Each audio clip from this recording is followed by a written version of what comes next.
లోకాభిరామం కొలతలు.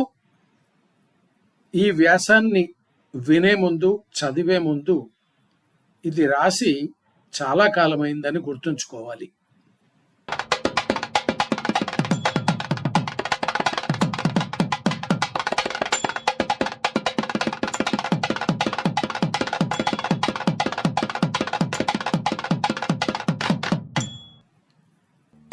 తెలంగాణము ఏర్పడుతున్నది అన్న మాటకు వేరుగా పడుతున్నదని అర్థం అనుకుంటా. సరే గాని మన మిత్రుడు ఒక ఆయన మంచి కవిత రాసి చూపించాడు. దాన్ని అచ్చు వేసేట్లయితే ఈ ప్రసక్తి వచ్చేది కాదు, కానీ చదివి వినిపించాలి. అందులో ఆయన రణము అన్న మాట వాడుకున్నాడు. చదువుతుంటే అది రణము అయ్యింది. మాట మార్చకూడదా అంటే యుద్ధము అన్నాడు. అది యుద్ధము అయింది. ఎందుకు వచ్చిన బాధ? పోరు అంటే పోతుంది కదా అనుకుని ఇద్దరము సర్దుకున్నాము. సంస్కృతం ప్రభావం పోయి మనమంతా తమిళులను తలదన్నుతున్నాము. ఈ నేపథ్యంలో పరిస్థితికి ఎవరికి బాధ్యత లేదు, అది అర్థమవుతలేదు. కృష్ణ అన్న మాటను కృష్ణగా మార్చేసుకున్నాము. ఆంధ్రప్రదేశ్ అన్నది అలవాటైపోయింది. వేరుపడుతున్న 10 జిల్లాలను తెలుగునాడు లేదా హైదరాబాద్ రాష్ట్రం అంటే పోతుందేమో. తెలుగుదేశం అందము అంటే ఆ అందమైన మాటను కొందరు కబ్జా చేసి పెట్టుకున్నారు. మరి ఈ కబ్జా అనే మాటను కంప్యూటర్ తెలుగులో సరిగా రాయడం కుదరదు. అది సిసలైన ఉర్దూ మాట. ఆక్రమణ అని అర్థం. ఆక్రమణ కాదు, అలాగే తెలంగాణ కాదు, తెలంగాణ. కళల్లో ఏం కనిపించినా సర్దుకుపోవచ్చు. అది మరెవరికి కనిపించదు. మనం వర్ణించి కాదని మనవి చెప్పలేము. కానీ ఇళ్లల్లో కనిపించేవి ఇంచుమించు సహజంగా ఉండాలి కదా. మా ఇంట్లో ఒక పెయింటింగ్ ఉంది. అది ఇప్పుడు ఎక్కడో దాగి ఉంది. అందులో గీతాబోధన దృశ్యం. అవును, అదే కృష్ణుడు అర్జునులకు సంబంధించినది. నా దృష్టి మాత్రం గుర్రాల బండిగా ఏమైంది. గుర్రాల మీద ఎంతసేపు చూసినా మొత్తం ఎన్ని గుర్రాలు ఉన్నాయి, వాటన్నిటికీ కలిపి ఎన్ని కాళ్ళు ఉన్నాయి అర్థమయ్యేది కాదు.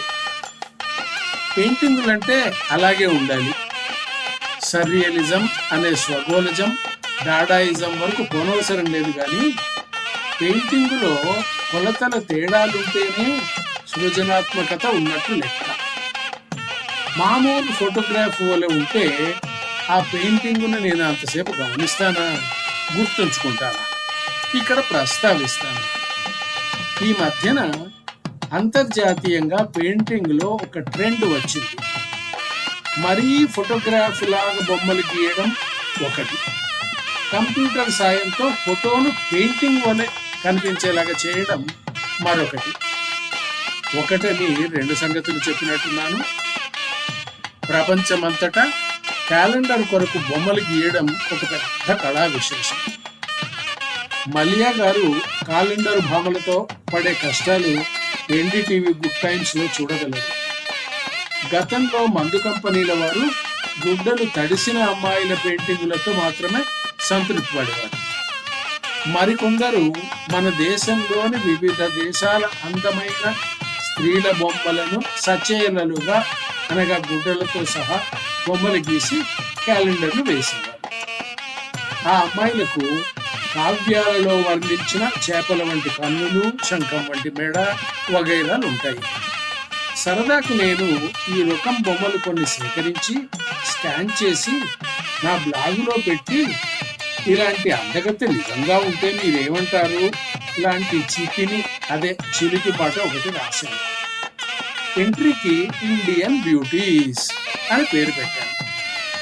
ఇంటర్నెట్ లో ఈమెయిల్, ఫీమేల్ అనే ముఖ్యమైన ఆకర్షణలని నా ఉవాచన. కావాలంటే ఉద్ఘాటిస్తాను, నొక్కి వక్కాడిస్తాను కూడా. అమ్మాయి బొమ్మలు చూడదలుచుకున్న వారంతా సెర్చ్లో ఇండియన్ అని కొట్టడం, నా బ్లాగుకు రావడం, నన్ను తిట్టుకుని వెళ్ళిపోవడం, ఈ బొమ్మలను చూడడం అదొక సరదా.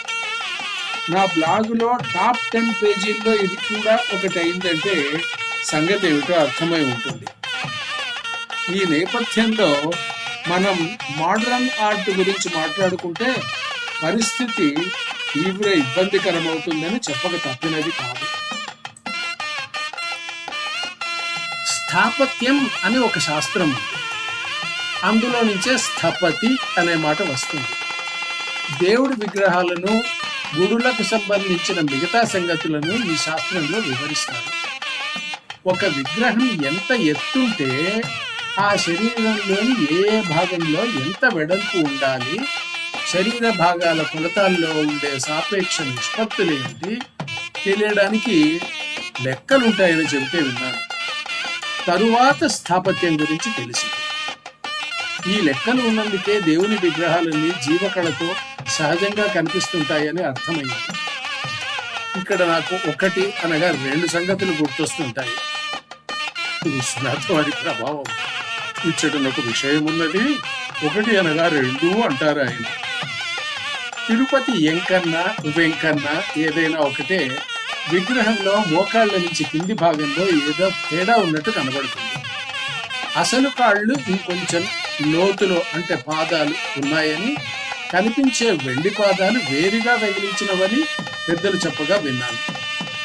అసలు ఆ విగ్రహం బాలాంబిక విగ్రహం అని, వక్షంలో ఆ తేడా తెలుస్తుందని అన్నవారు ఉన్నారు.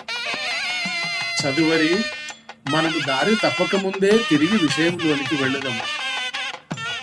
అమ్మవారు స్వామివారి పక్కన ఉన్నట్టు విగ్రహాలుంటే వారిద్దరి ఆకారాలు దామాషా పద్ధతిలోనే, అంటే ఎస్టిమేట్స్, ఉజ్జాయింపులకు సరిగ్గా ఉంటాయి.